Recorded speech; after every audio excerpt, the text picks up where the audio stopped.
Kajik Gazior. Je suis sculpteur jusqu'à 40 ans maintenant. Je suis sculpteur qui travaille maintenant le bois et la pierre, ensemble. Quand je commence la sculpture est parfaitement finie dans ma tête. Ça veut dire formellement et techniquement, elle mûrit pendant très longtemps dans ma tête. Une fois finie dans ma tête, elle fait la queue pour que je passe aux travaux manuels.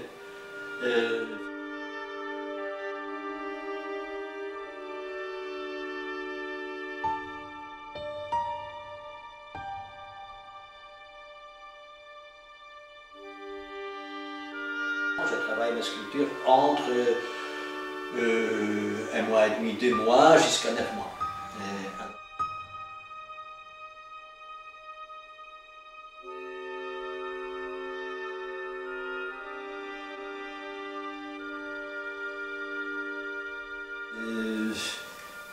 J'ai quelques obsessions, entre autres, le temps qui passe, c'est une des grandes obsessions. Pas seulement la mienne, la mienne aussi qui parle du temps qui passe, mais je le faisais. Une femme son visage est effacé par le temps, visible, invisible, et les grands froids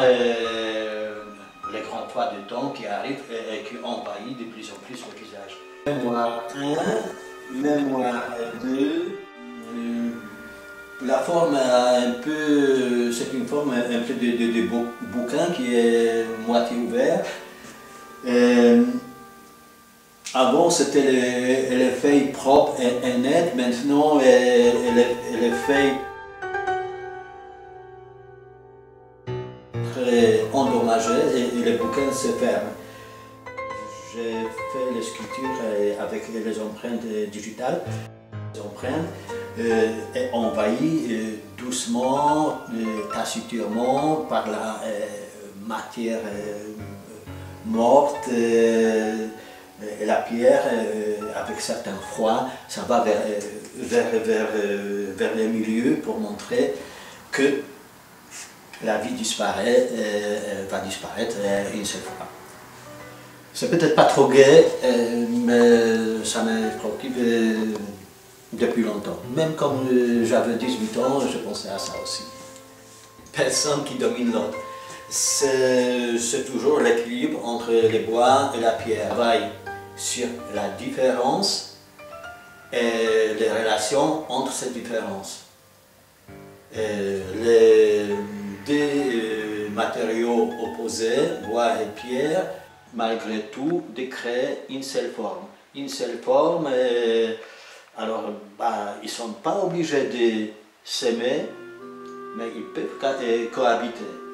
Ça veut dire vivre à côté, l'un à côté de l'autre, et puis se fusionner,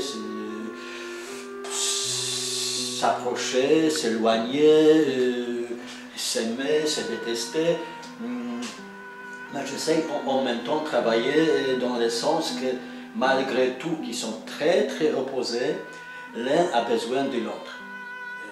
Comme il n'y avait pas de nuit si la journée n'existait pas.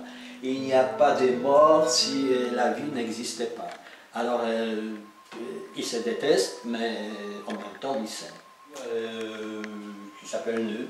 Ça veut dire il y a le bois chaleureux, lisse, agréable à toucher, la pierre aussi lisse, on peut presque se regarder dedans. En s'approchant au centre de la sculpture, les deux côtés, les deux forces enlèvent leur peau de séduction pour montrer leur vrai caractère.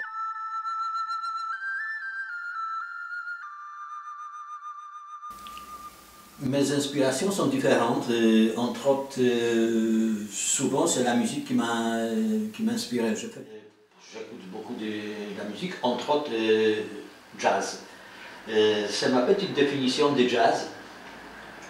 Il y a une partie musicale qui avance vers le milieu de la sculpture. Il y a la partie traditionnelle de jazz, la sculpture est plus figurative. Du côté de jazz moderne, elle est plus abstraite. Parce que c'est une musique qui est très très riche. J'ai fait cette sculpture, comme beaucoup d'autres d'ailleurs, positive, négative. Il y a les mêmes dessins, ce qui est bois d'un côté, c'est de l'autre côté de la sculpture, c'est la pierre, et le contraire.